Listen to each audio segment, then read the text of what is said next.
एका ठिकाणी एका परिसरामध्ये राहणाऱ्या काही महिला होत्या आणि त्या महिला त्यांचे अंतर्वस्त्र आपल्या घराबाहेर वाळू घालायच्या. काही महिला बाल्कनीमध्ये वाळू घालायच्या, तर काही महिला दोरणीवर म्हणजे दोरीवर आपले अंतर्वस्त्र वाळू घालायच्या. आता सर्रासपणे सगळीकडे अशाच पद्धतीनं वाळू घालतात.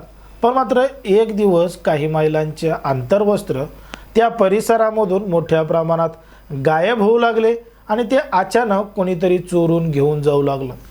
सुरुवातीला महिलांना वाटलं की वाऱ्यानं उडून गेले असतील किंवा काही झालं असेल, म्हणून सुरुवातीला जास्त कोणी काही लक्ष दिलं नाही. पण मात्र सुरुवातीला एका घरामध्ये तो प्रकार घडला, नंतर दुसऱ्या घरामध्ये घडला, नंतर तिसऱ्या घरामध्ये घडला. मग महिलांची एकमेकींसोबत चर्चा सुरू झाली की आमच्यासोबत अशा अशा पद्धतीनं घडतंय, आमच्या इथं अशा अशा पद्धतीनं घडलंय.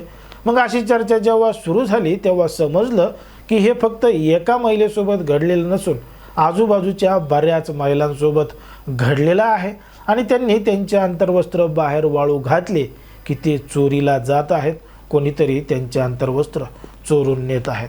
आता हा खाजगी विषय असल्यामुळं सुरुवातीला याची काही चर्चा झाली नाही. पण मात्र जेव्हा हा प्रकार त्या ठिकाणी वारंवार मोठ्या प्रमाणात घडत गेला तेव्हा सगळ्या महिलांनी मिळून तात्काळ जवळचं पोलीस स्टेशन गाठलं आणि पोलीस ठाण्यामध्ये रीतसर तक्रार दाखल केली आणि अशा पद्धतीची घटना घडली असं सांगितलं.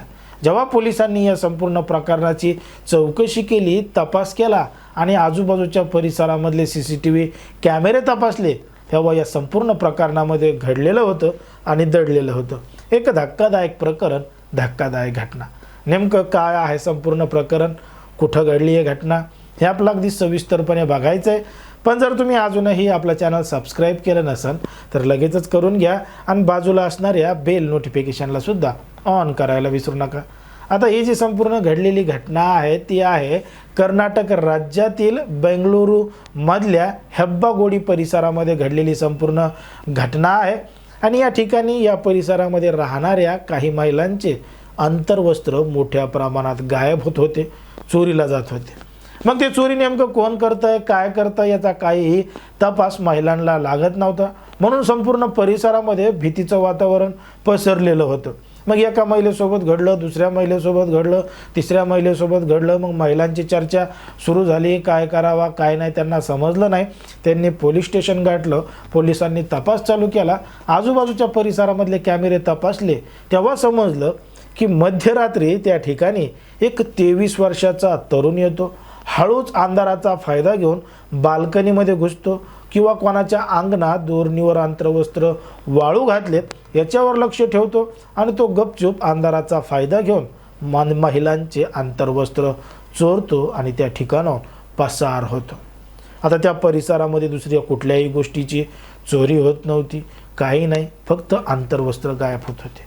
पोलिसांनी जेव्हा त्या CCTV कॅमेऱ्याच्या माध्यमातून त्या 23 वर्षीय तरुणाचा शोध घेतला, त्याच्या घरापर्यंत पोलीस पोहोचले, त्याला ताब्यात घेतलं, तेव्हा समजलं की त्याच्या घरामध्ये बऱ्याच महिलांचे अंतर्वस्त्र आहेत आणि अंतर्वस्त्राचा ढीग त्याच्या घरामध्ये सापडलेला आहे.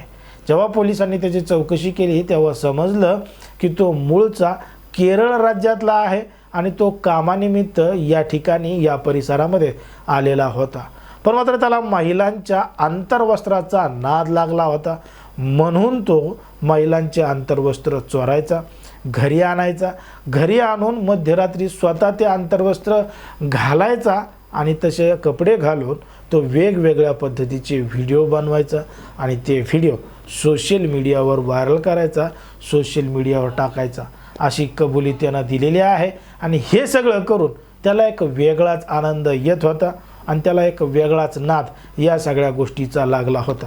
आता पोलिसांनी विविध कलमानुसार त्या आरोपीवर रीतसर गुन्हा दाखल करून कारवाई सुरू केलेली आहे. पण मात्र सध्या समाजामध्ये, देशामध्ये आणि राज्यामध्ये लोकांची मानसिकता कशा पद्धतीनं बदलली आहे हे तुम्हाला या संपूर्ण प्रकरणावरून लक्षात आलं असेल. आता ज्या पद्धतीनं या आरोपीनं केलेलं आहे त्याच्यावर तुम्हाला काय वाटतं हे अगदी स्पष्टपणे कमेंटमध्ये सांगा. कारण की कोणाच्याही भावना दुखवणं, कोणाचंही मन दुखवणं हा आपला उद्देश नाही. समाजामध्ये जे घडतंय, मीडियामध्ये जे दिसतंय तेच सांगायचं काम आपण या ठिकाणी करत असतो. लोकांना सतर्क आणि सावध राहण्याचं सुद्धा आवाहन करत असतो आणि सांगत असतो, बघा तुमच्या आजूबाजूला तुमच्या परिसरामध्ये सुद्धा अशा पद्धतीनं घडू शकतं, म्हणून तुम्ही सुद्धा सतर्क राहा आणि दुसऱ्यांना सुद्धा सावध करा.